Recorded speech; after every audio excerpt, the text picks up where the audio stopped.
পরিমলের চাকরিটা অনেকটা হুট করেই চলে গেল। তাদের কোম্পানি থেকে কিছু কিছু মানুষকে হঠাৎ করেই ছাঁটাই করা হয়েছে। কোম্পানিটা তখন লসে চলছিল, তাই খরচ কমানোর জন্য এমনটা করা হয়।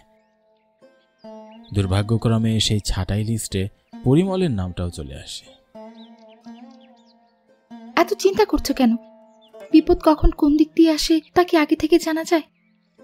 একটা চাকরি চলে গেছে, আরেকটা আসবে, সমস্যা কি? চাকরি পাওয়া কি আর অত সহজ গিন্নি? এই চাকরিটাও কি এত সহজে জুটেছিল?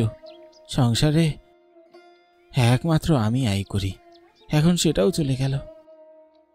অন্য একটা চাকরি যে খুঁজব, তার জন্য অনেকটা সময় দরকার।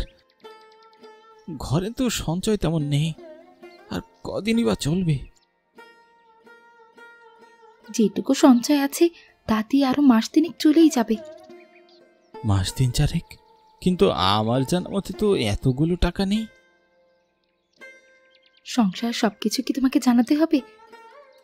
আমি প্রতি মাসে কিছু কিছু সঞ্চয় করেছি, তাই দিয়ে চলে যাবে আমাদের। ততদিনে তুমি একটা নতুন চাকরি দেখো। তুমি আছো বলেই আমি ঠিকই আছি, হয়তো কিছু হতো। এমন বিপদের মুহূর্তে কেউ তো সাহায্য করলো না। বরং এমনিতেও যদি কারোর সাথে যোগাযোগ করতে যাই, তাহলে তারা ভাববে তাদের কাছে টাকা চাইতে গেছি। তাই থেকেই তারাও দূরত্ব তৈরি করে নিচ্ছে। বিপদেই তো মানুষ চেনা যায়, বোঝা যায় কে আপন আর কে পর। তুমি এত চিন্তা করো না তো, তুমি কাজ জানো, আমার কাজের অভাব হবে না। দিন রাত এক করে পরিমল কাজ খুঁজতে শুরু করলো।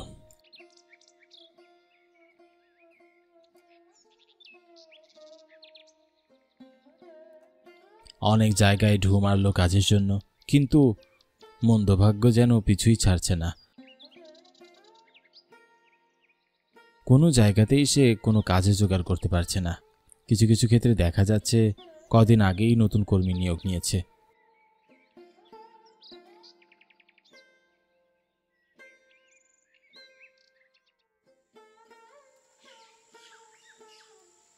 অবশেষে খালি হাতেই তাকে বাড়ি ফিরতে হলো।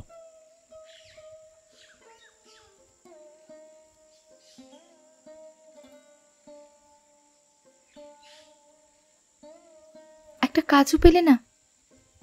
গো গিন্নি, ভাগ্যটা তেমন ভালো ছিল না।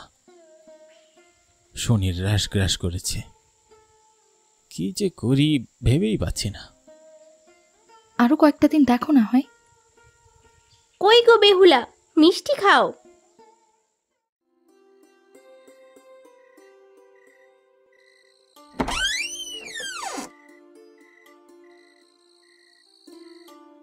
কিসের মিষ্টি গো বৌদি? কোনো সুখবর নাকি? হ্যাঁ, মেয়েটা তো জিপিতে 5 পেয়েছে, ওই খুশিতেই মিষ্টি বিলাচ্ছি।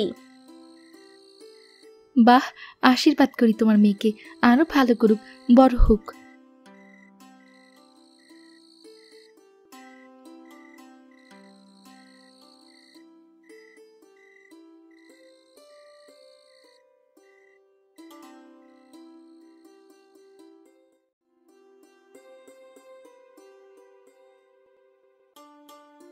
এই নাও, হাঁ করো, তোমার তো সাদা মিষ্টি পছন্দ। মিষ্টির ব্যবসা শুরু করলে কেমন হয়? তুমি তো মিষ্টিটা খুব ভালো বানাতে পারো। মিষ্টির ব্যবসাটা শুরু করা যাক নাকি? তুমি ভেবে বলছো? একটা ব্যবসা শুরু করা কিন্তু মুখের কথা নয়। এখন যদি চাকরি খোঁজা বাদ দিয়ে ব্যবসা শুরু করো, তাহলে কিন্তু অনেক রিস্কি। ব্যবসা না দাঁড়ালে কিন্তু অনেক টাকা লোকসানও গুনতে হবে। কোনো লোকসান গুনতে হবে না। তোমার হাতের মিষ্টি এমনিতেই খুব ভালো হয়, সবাই খুব পছন্দ করবে। একবার যদি এই ব্যবসাটা শুরু করি, তাহলে এটা উঠতে তেমন একটা সময় লাগবে না আশা করি। ঠিক আছে, তাহলে শুরু করি চলো। আমার হাতে যে কয়টা টাকা আছে সেটা দিয়ে ছোট পরিসরেই শুরু করি। প্রথমে এটার পরিচিতি করতে হবে, মানুষজনকে জানাতে হবে আমরা মিষ্টি বিক্রি করছি। প্রথম দিকে কিছুটা কম দামেই দিয়ে দেব। প্রথম দিকে কম দামে না, একদম ফ্রিতে দিব। একদম ফ্রিতে? আমাদের লোকসান হবে না? হবে না। বড় বড় কোম্পানিগুলো তো দেখেছো না, তারা তাদের প্রোডাক্ট বিক্রির জন্য অ্যাড দেখায়, আর আমাদের মিষ্টিগুলোর অ্যাড হবে এই ফ্রি বিতরণ। আমরা মিষ্টি বানিয়ে প্রথমে আশেপাশে কিছু মানুষজনকে টাকা ছাড়া মিষ্টি খাওয়াবো, আর মিষ্টি যদি ভালো হয় তাহলে দেখবে তারা কথায় কথায় অন্য মানুষজনদেরকে আমার মিষ্টির কথা বলছে। হ্যাঁ, ঠিক বলেছ।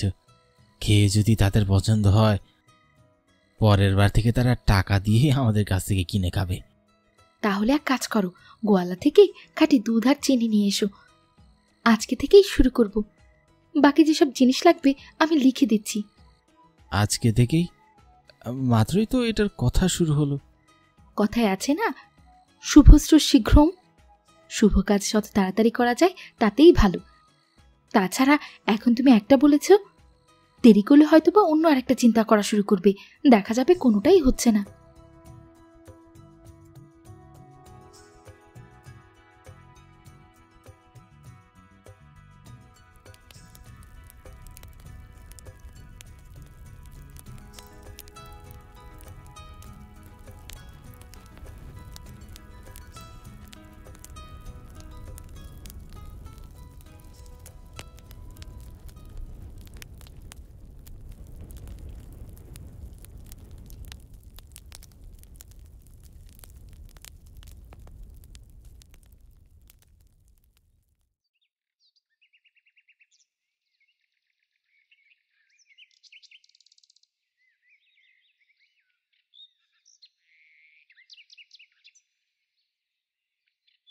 মিষ্টি কি উপলক্ষে?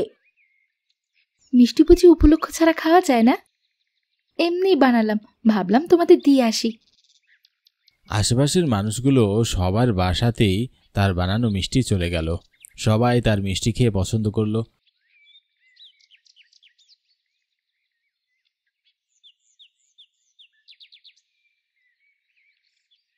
কয়েকদিন বাদে তার এক প্রতিবেশী তার কাছে চলে আসে। তোর বানানো মিষ্টি দোকানের মিষ্টির চাইতে অনেক ভালো হয়। আমার মেয়ের বিয়েতে মিষ্টি বানিয়ে দিতে পারবি? চিন্তা করিস না, এর উপযুক্ত পারিশ্রমিক পাবি। ঠিক আছে তবে। এখানে এসে প্রথমবারের মতো তার মিষ্টির অর্ডার পায়।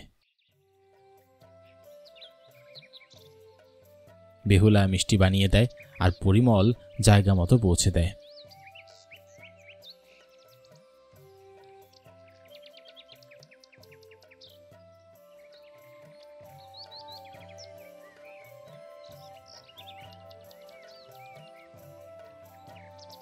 এই বিয়ে বাড়ি থেকে এই মিষ্টির নাম অনেক দূর দূরান্ত পর্যন্ত চলে যায়।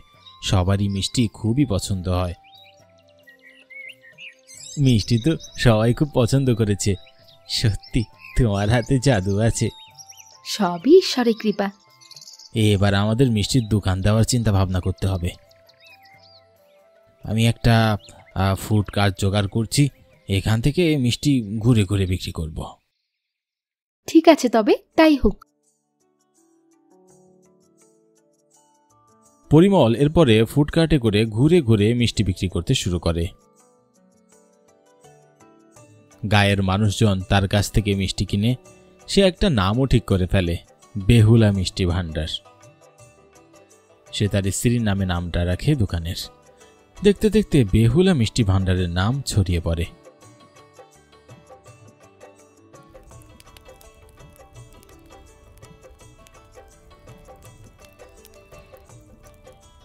প্যাকেটে দুধ আনলে যে? গোয়ালার ঘন দুধ দিয়ে তো মিষ্টি আরো বেশি ভালো হয়। এটার দাম কম লেগেছে, এটি ব্যবহার করো। কিন্তু এটাতে তো স্বাদ অনেকটাই কমে যাবে, আমরা তো আগের কোয়ালিটি দিতে পারবো না। বেশি বোঝো না, যা বলেছি তাই করো। এখন থেকে এটাই ব্যবহার করবে।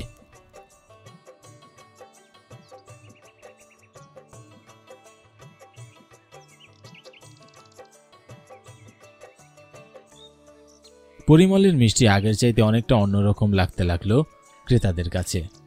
অন্যদিন পরিমল বেহুলাকে বলল, দুধে এখন থেকে একটু পানিও মিশিয়ে দিও, পরিমাণে দুধ যেন কম লাগে। এটা কি বলছো? এরকম হলে তো ছানা ভালো হবে না। না হলে হবে না। এখন চারিদিকে বেহুলা মিষ্টি ভান্ডারের জয় জয়কার। তাছাড়া এই গ্রামে আমরা ছাড়া আর অন্য কেউ মিষ্টি বানানোর নেই। লোকজন আমাদের থেকেই কিনবে।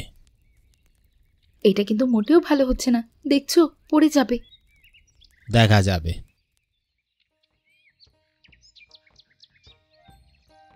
পরিমল সে মিষ্টিগুলো বিক্রি করতে গেল। এখন তার একটা দোকান হয়েছে, সে এখন ঘুরে ঘুরেও মিষ্টি বিক্রি করে না। আগের বারের মতো ক্রেতাদের এই মিষ্টিগুলো খুব একটা পছন্দ হলো না। কয়েকজন ক্রেতা মিষ্টি কিনে নিয়ে যাওয়ার পর আবার এসে ফিরিয়ে দিয়ে গেল আর বলল, ভালো লাগেনি, এই মিষ্টি তুমি নিজেই খেয়ে নিও।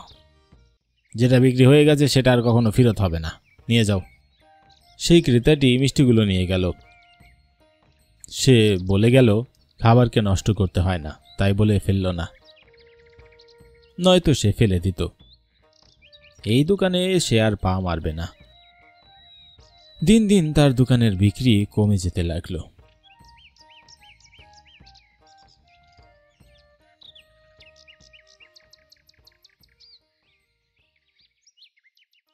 তুমি হয়তো ঠিকই বলেছিলে, কাঁচামাল ভালো না হলে জিনিস ভালো হয় না। আমি আগের মতোই জিনিসপত্র এনে দেব, তুমি আগের মতো করেই মিষ্টি বানাবে। তাই হবে। আগে যদি এটা বুঝতে, তাহলে আমাদের গ্রামে বদনাম হতো না। এখন আগে সুনাম কুড়াতে আমাদের আবার সময় দিতে হবে। মাঝখানে যে কি হয়েছিল, এই তো আগের সাথে আবার ফিরে এসেছে।